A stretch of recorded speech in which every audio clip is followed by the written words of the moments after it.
What single experience as a kid forever changed how you saw the world? When I was 13, I came down with a cold around Christmas time. But when I asked my mom if I could have some tablets, she instead insisted we go to the hospital. I thought she was overreacting, but I just figured she thought seeing a doctor would make me feel better before Christmas.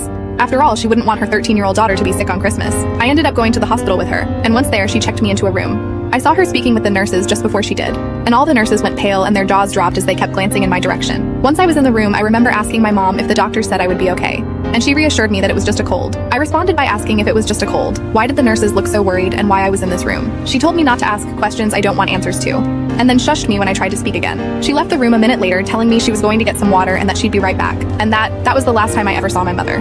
She legally abandoned me in that hospital that day, and left me to be picked up by CPS a few hours later. Christmas was in 2 days' time, and I ended up spending it in an emergency shelter. What hurts just as much is that my mother came home to my younger sisters, and she sold them a lie about how I had just died. My little sisters grew up thinking their big sister had passed away, and a big part of their childhood was ruined because of it. What single experience as a kid forever